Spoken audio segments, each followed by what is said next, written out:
Yes, we're in the process of going there. Yeah, you can start recording, Prashant.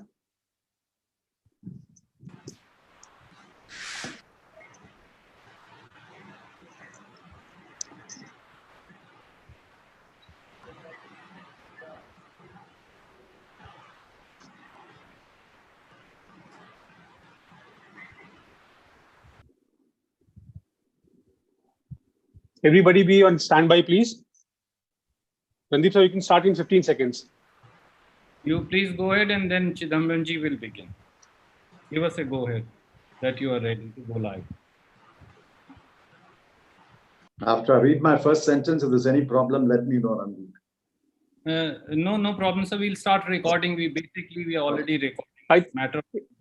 I think we are set to go, sir. You can start now. All right. You can start, sir. Thank you, sir. My friends in the media, good evening to all of you. I hope you're all well and safe. I have an opening statement to read, and then I will take a few questions. Randeep will also be present at the presser. Last evening, the Prime Minister announced an economic stimulus package to restart the stalled economy and stated that its size will be rupees 20 lakh crore. As expected, and as perhaps it was intended by the government, it grabbed the headline. The page, however, was blank. We were promised that the details of the fiscal stimulus package would be announced by the Finance Minister over the next few days, beginning today. It was therefore with great expectations that I listened to the Finance Minister at 4 p.m. today. What did the Finance Minister tell us? One, that there will be a collateral-free loan program to 45 lakh MSMEs, backed by a credit guarantee fund of rupees 3 lakh crore, and some other measures, including rupees 20,000 crore subordinate debt and rupees 10,000 crore equity fund. Two, so the government will extend rupees 2,500 crore liquidity support to EPF contributions.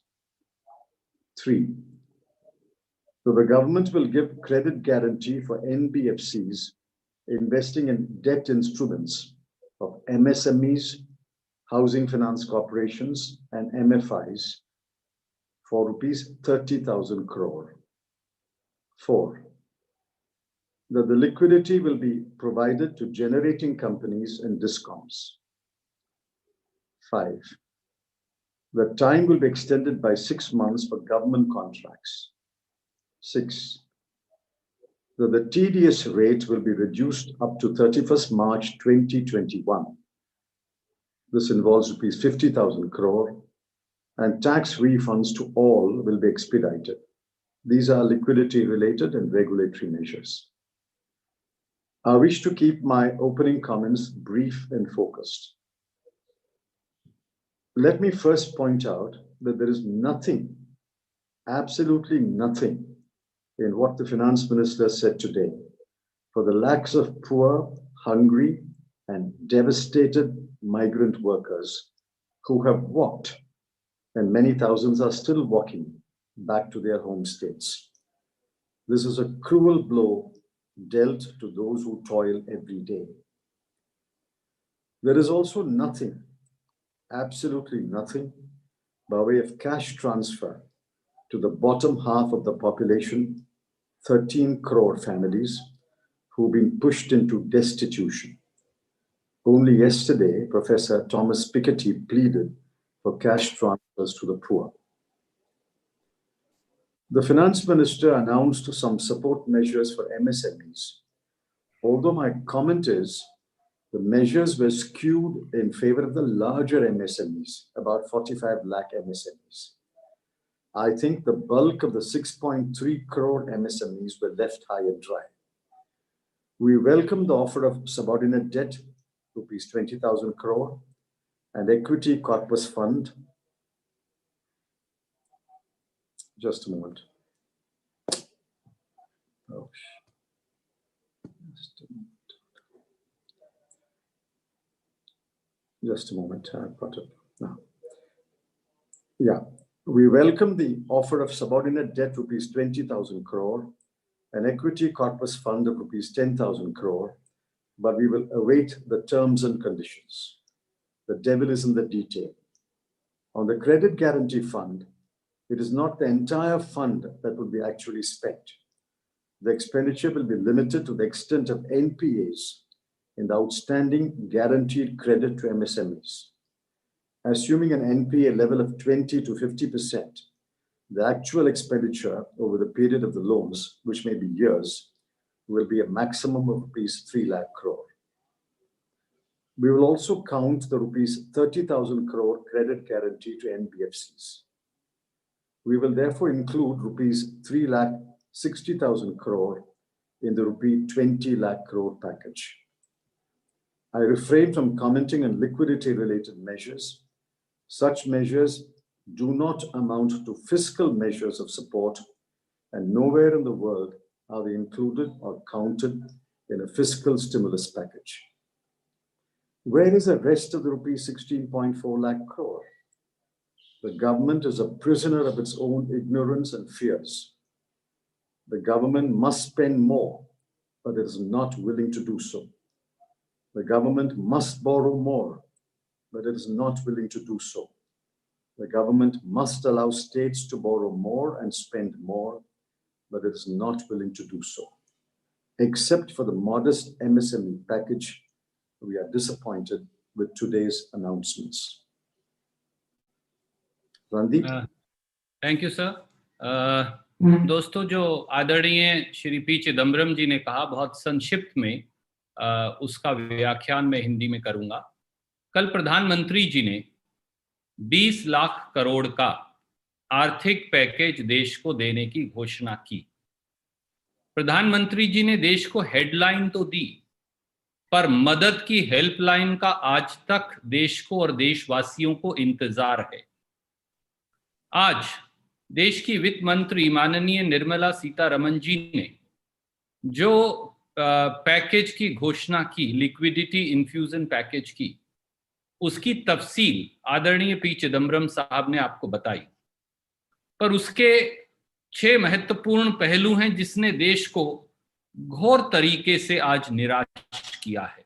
पहला, वो लाखों देशवासी, इस देश के राष्ट्र निर्माता मजदूर, हमारे श्रमिक भाई बहन, हमारे प्रवासी मजदूर, जो हजारों किलोमीटर की यात्रा कर पैदल घर वापसी को मजबूर हैं, उनके हाथ प्रधानमंत्री श्री नरेंद्र मोदी व वित्त मंत्री जी ने फिर खाली छोड़ दिए. न उनके खातों में सीधा पैसा देने की घोषणा हुई, न उनके घर वापसी का खर्चा वहन करने की घोषणा हुई, और न उन और उनके परिवारों तक राशन पहुंचाने की व्यवस्था की कोई घोषणा हुई.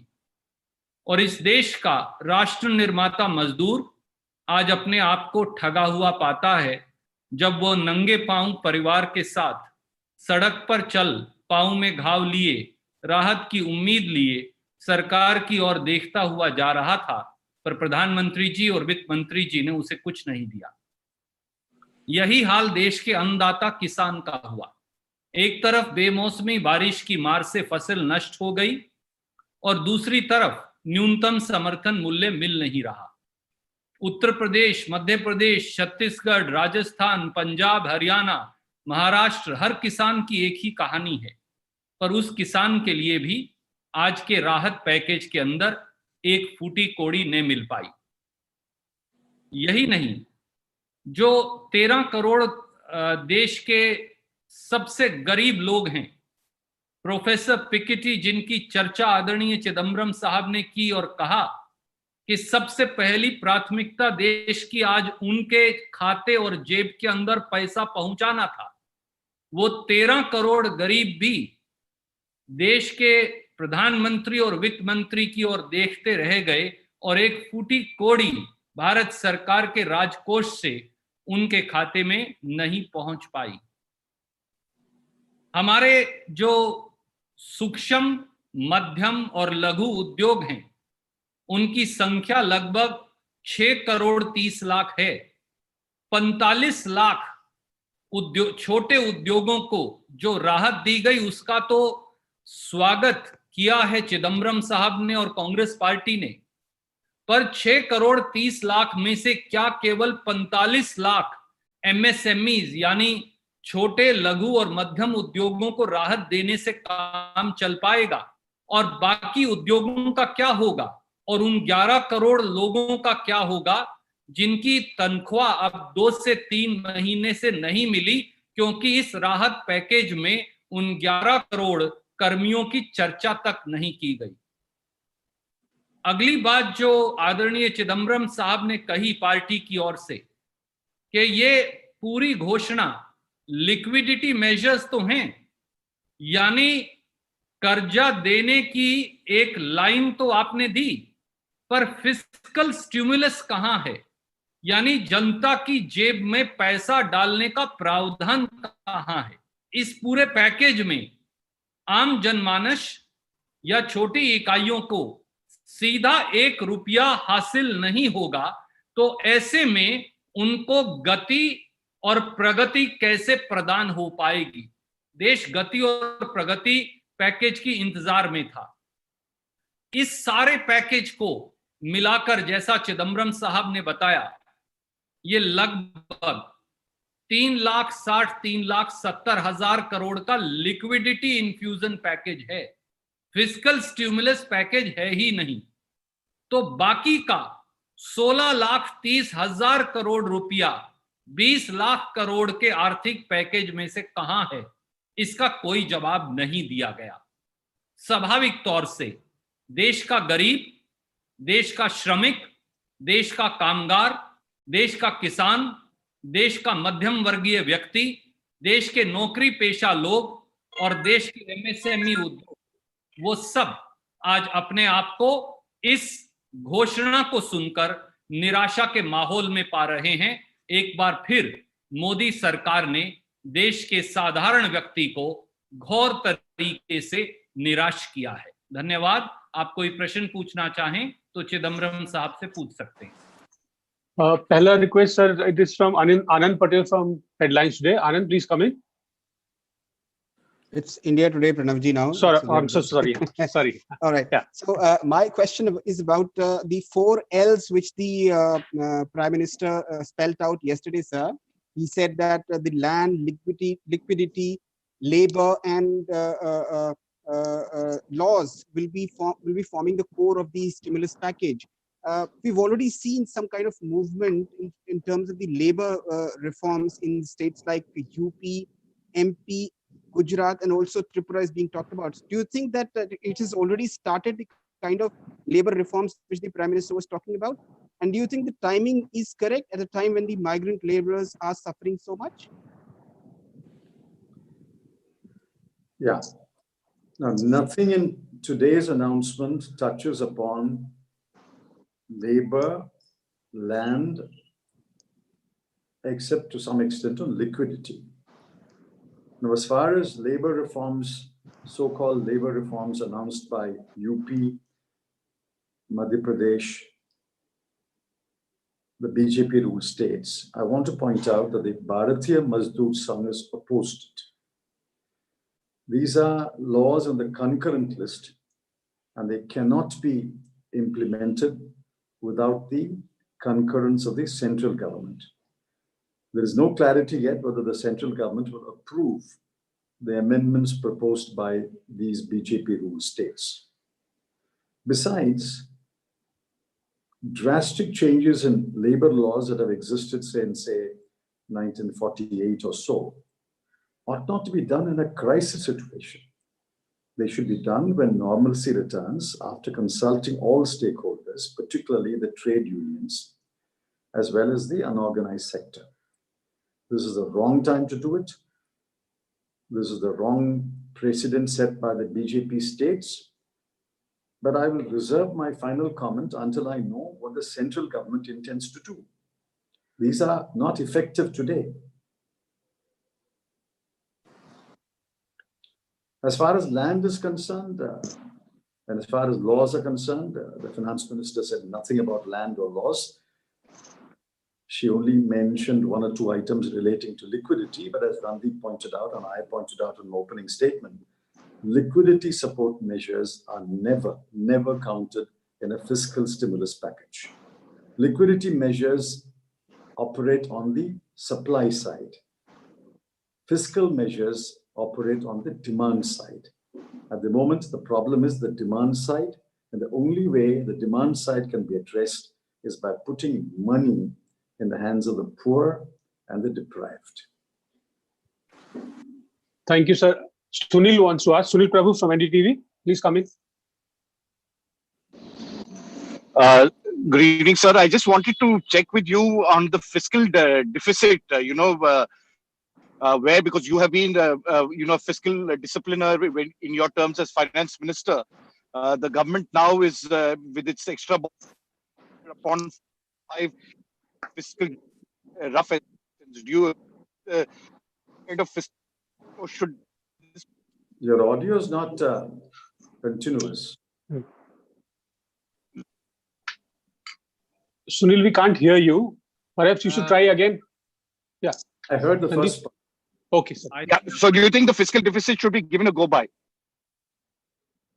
I think so. This is not a time to worry too much about the fiscal deficit. The additional borrowing that the government announced on May 8 will anyway take the fiscal deficit to about 5.3 or 5.4%, assuming that the GDP remains constant. The GDP will decline, and therefore the fiscal deficit will even go up. And if the fiscal deficit reaches a point where it becomes worrying for other reasons, the answer is to monetize part of the fiscal deficit. These have been recommended by a number of eminent economists, and the Congress party supports more borrowing, both by center and states, not to be prisoner of the fiscal deficit, and to take as a last resort, recourse to monetizing part of the fiscal deficit. Even a most conservative central banker like Dr. Rangarajan has supported monetizing a part of the fiscal deficit. Thank you, sir. अगला सवाल मोहित Dubey news nation से पूछना चाहते हैं. मोहित पूछिए. Mr. Chidambaram, good evening. Good evening. Sir, मेरा question ये है कि मोदी गवर्नमेंट ने 20 लाख करोड़ का पैकेज ऐलान किया, बट आप खुश नहीं है, यू आर नॉट हैप्पी. मेरा क्वेश्चन ये है कि अगर आप वित्त मंत्री होते तो इस कोरोना क्राइसिस में, महामारी में, क्या आप सबसे पहले कदम उठाते ताकि लोगों को राहत मिलता? See, these are hypothetical questions, but we've already explained what needs to be done. The first thing that needs to be done is to put money in the hands of every family in the bottom half of the population. At 5,000 rupees a family, it will cost you 65,000 crore. At 7,500 rupees per family, it will cost you 97,500 crore. Less than a lakh crore. That is the first thing you should do. Many migrant workers' families will be covered under this, but those who are not covered must find another way to put money in their hands. That is the first thing that should be done. You don't do that, and you allow migrants to be pushed into indebtedness and now destitution, now devastation. They're walking back to their homes without food, without money, without a job, without hope. And what do they say? We'd rather go home and die rather than die here. That is the first thing we should do. The second is sectorally, underline, sectorally address the issue and provide fiscal support. What does airline industry require? What does automobile industry require? What do MSMEs require? What does the leather industry require? What do exports require? Sectorally, the problems are different. Sectorally, the needs are different. We would address, a Congress government will address it sectorally and come up with sector-specific proposals. Anyway, we could go on, but that's really not the point. We are really commenting on the finance minister's statement, not outlining our program.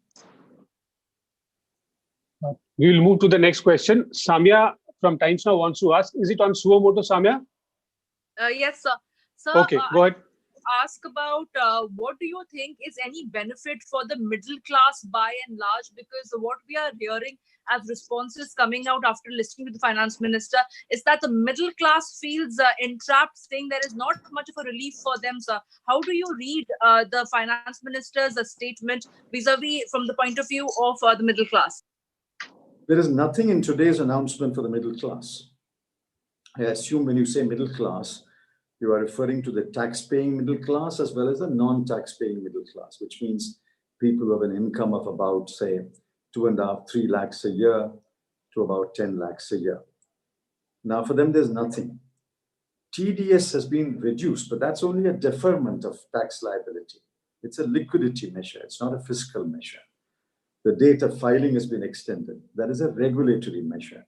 So apart from a couple of liquidity measures and regulatory measures, there is no fiscal support for the middle class. And I'm not surprised when the government is not willing to lend fiscal financial support to the poorest classes, including the migrant workers. How do you expect this government to provide fiscal financial support to the middle class? They have forgotten the poorest classes completely, and they are on the way to forgetting the middle class also. Thank you, sir. We'll move to the next one. Raman from News 24. Raman ji, पूछिए.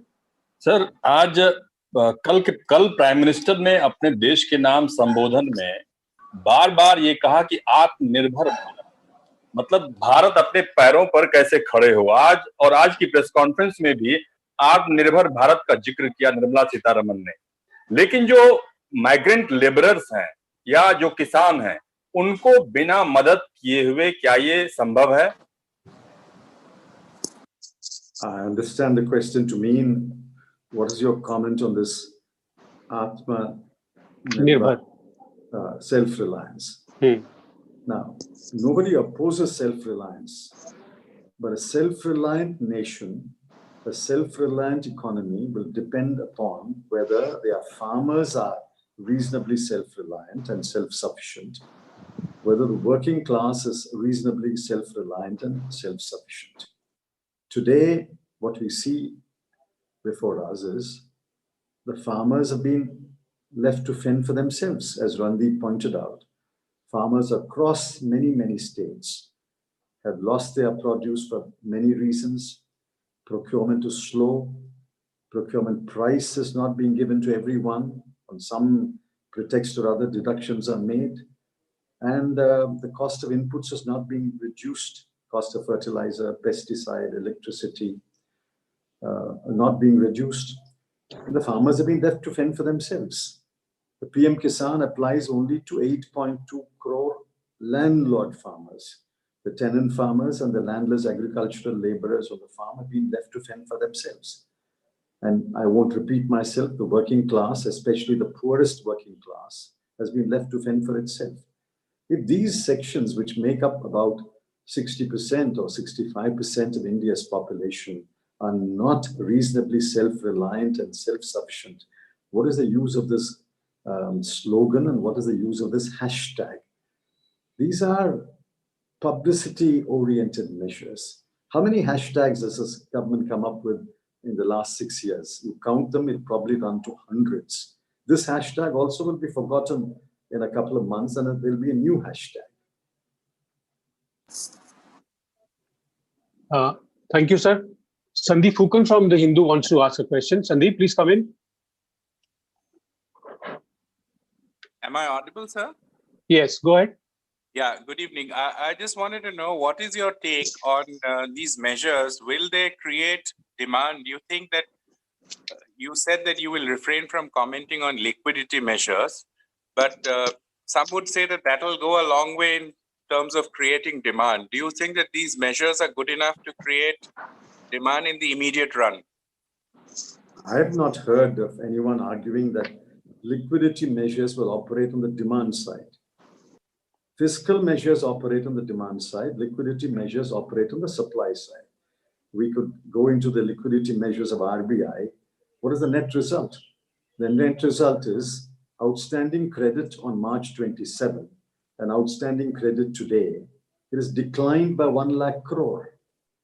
And of the additional liquidity infused by RBI, the banks have parked back in the RBI almost 8.14 lakh crore today. The liquidity measures don't operate on the demand side. If there is demand, then the supply side will come into play. There is no demand today.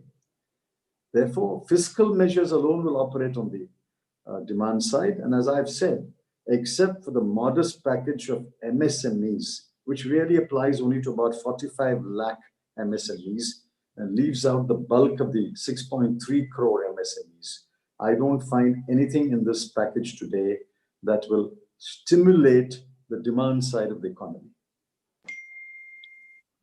Thank you, sir. Next question, Mosmi wants to ask from Aastak. Mosmi, please come in. Sir, can you hear me? Yes, I can.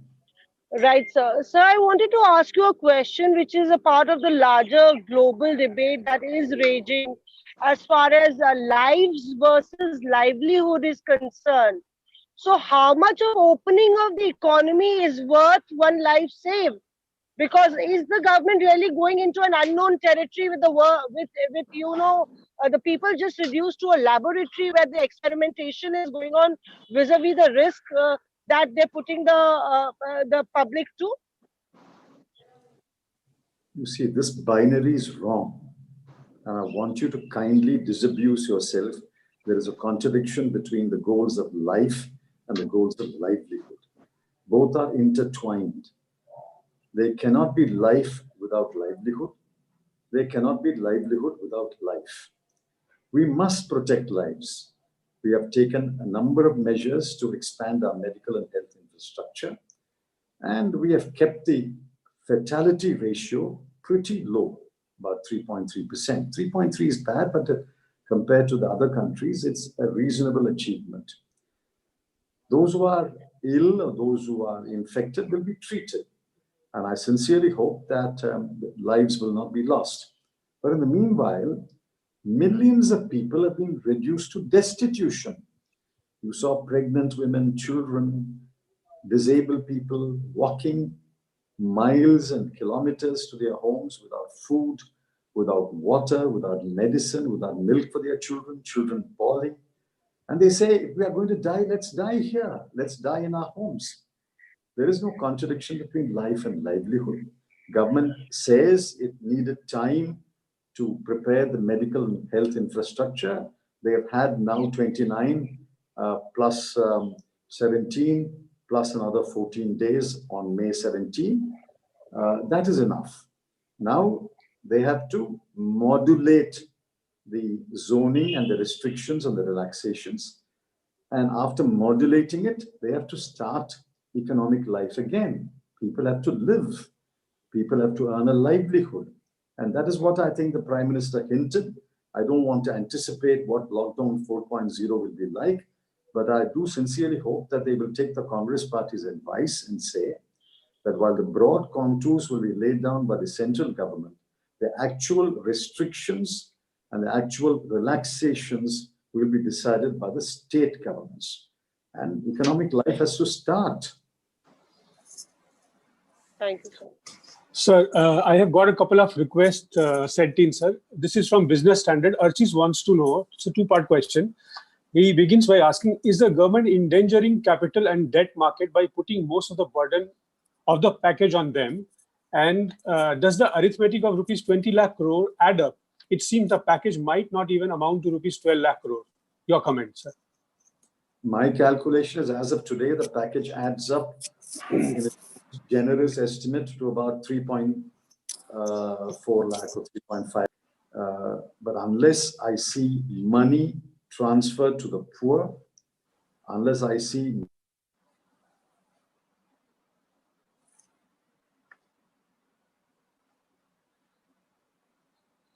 I think the connection has dropped. Yeah.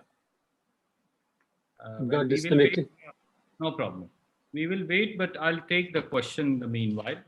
Can you please repeat the question, and I'll carry forward the question from where Chidambaram Saab left. Ji, sir. Yeah, he's Easier. coming, sir. Yes, sir. Yeah, you can go ahead, sir. It just dropped. Can you hear me now?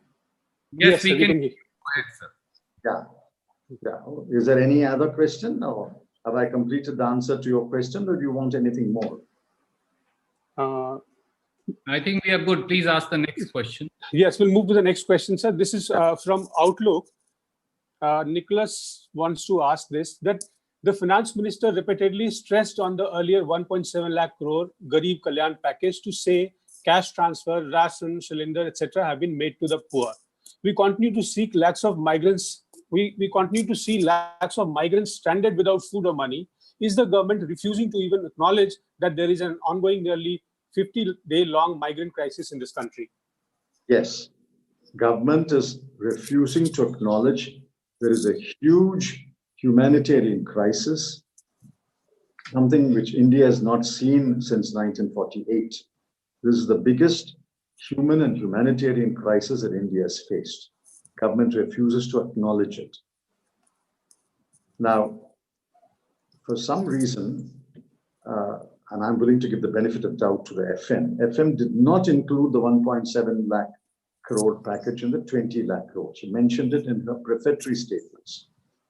I hope she doesn't include it. If she includes it, that will become a subject of another debate.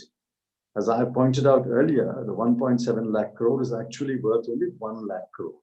60,000 rupees in crore rupees in terms of cash transfer, and 40,000 crore rupees in terms of grain transfer. That's effectively worth only 1 lakh crore. If she wants to include it in the 20 lakh, we can include it. But I sincerely hope she won't.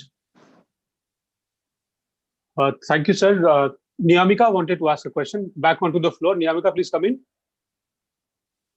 Good evening, sir. In today's press conference, FM has changed the definition for MSMEs and also raised the investment limit for these. While applauding for the move, Union Minister Nitin Gadkari has said that the foundation has been laid for new MSME sector at the core of our future self-reliant economy.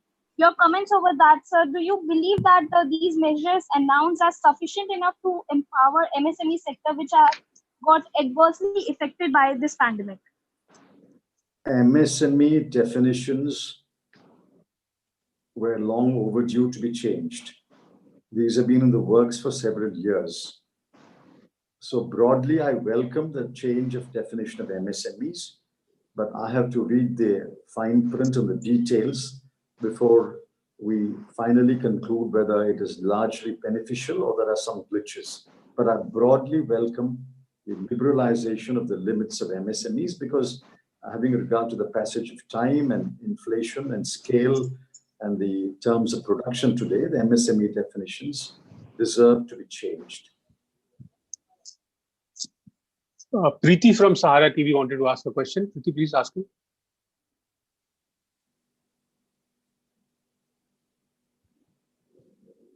Preeti, are you there? Hello, Meenakshi. am I audible, sir? Yeah, sir, the finance minister basically gave relaxation to all constructions ongoing, be it the government ones or the private ones controlled by RERA. How do you see this? Because there is no relaxation for the middle class people who are basically paying the EMIs of the loans. And so far the relaxation they have received is till June 30th only. And basically that will be extended later on. So how do you see this, the relaxation for 6 months for all the projects? Well, there are two different issues. The contractor's work has been suspended or stopped. Therefore, there's no harm in extending all contracts by 6 months. Anyway, they have to be extended. If 3 or 4 months are lost, they have to be extended. I think what the government is doing, that's what I understood what the FM said, that they're issuing an advisory that all government contracts will be automatically extended by 6 months. But in private contracts, I doubt whether an advisory is sufficient. I'm not even sure whether it is wise to interfere in private contracts. That should be left to negotiations between the contracting parties. But if you want to interfere in private contracts, you can't do it by an advisory. You can do it only by legislation. But as far as government contracts is concerned, is one contracting party, namely the government organization, is willing to extend the contract by 6 months, so be it. I don't find anything wrong there. Thank you, sir. Meenakshi from Sanmarg wants to ask a question. Meenakshi. Sir, Namaskar, Meenakshi Bhattacharya from Sanmarg, Kolkata. Sir, our senior citizen of our country, they are the pillar of our country. In Prime Minister and FM's address, there is nowhere address to the senior citizen at all. Rather, their DA also from pension card deducted, their rate of interest from savings also deducted, and they are not, most of them, a lot of them are not getting rent also to survive themselves. So what is your reaction? The Congress party has already reacted and said that we totally disapprove of the reduction of deficit rates, reduction of interest rates on PPF, etc., etc. This is a hard blow in difficult times. Even in normal times, to take a decision of this kind requires great deliberation and consultation. You certainly can't do all these things in difficult times, hitting at the stomach, hitting at the belly of the vulnerable citizens, and senior citizens are perhaps the most vulnerable.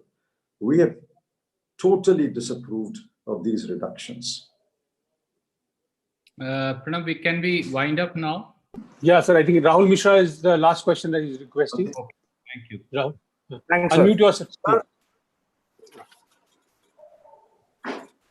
It's unmute. Go ahead. In the past month or so, following the Congress, I have got a point here that Congress party has time and again asked the government to energize the institutions built in the past 20 years to help fight this COVID. To name few are the Narega, Food for All. Even today, there was a call for to rope in Shiksha Mitra, Asha Behne, Anganwadi programs. Do you think government is giving any heed to this advice, or they are just ignoring what you are saying, that these are the institutions that can actually play a very critical role at the time? These institutions can play a critical role.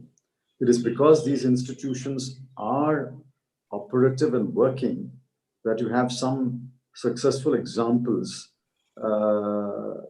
in the battle against COVID in Kerala. But these institutions are all under the domain of these state governments, and state governments are bankrupt today.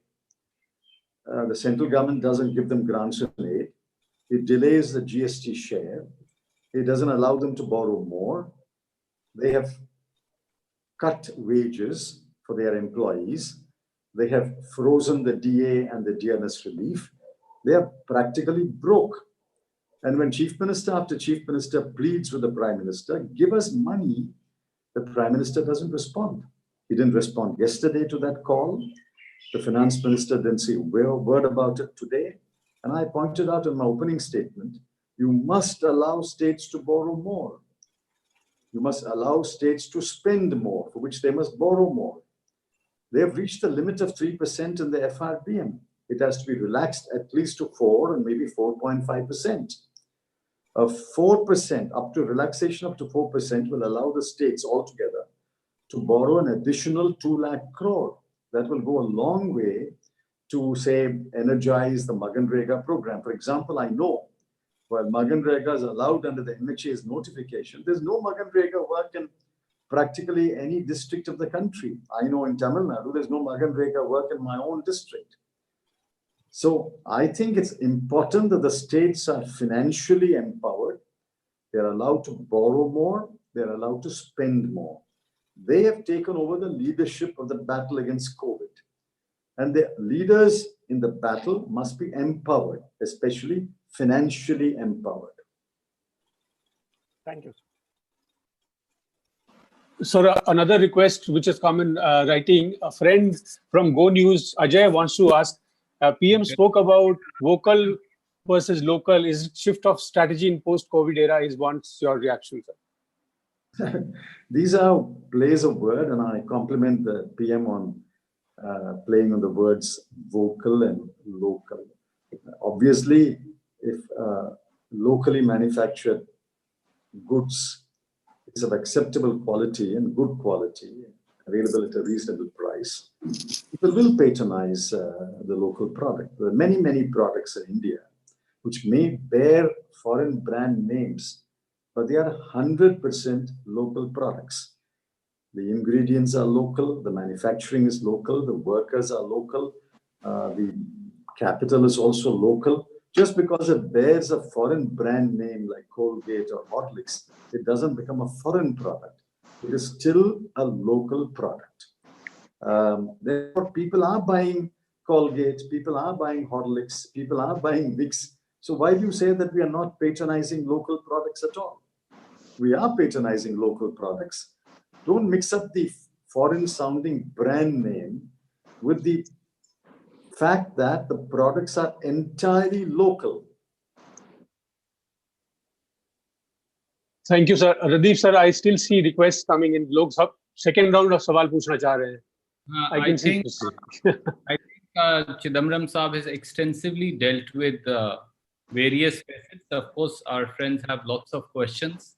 I'm sure we'll say a whole lot of other things, and Chidambaram Saab and the Congress party is here to answer all your questions. I take this opportunity to thank the former finance minister and the senior leader of the party, Shri P. Chidambaram, for being here and addressing this press conference on such a short notice, and showing the mirror of truth to a party of acronyms which wants to run the country not based on sound fiscal stimulus, but based on a set of acronyms which can never be true.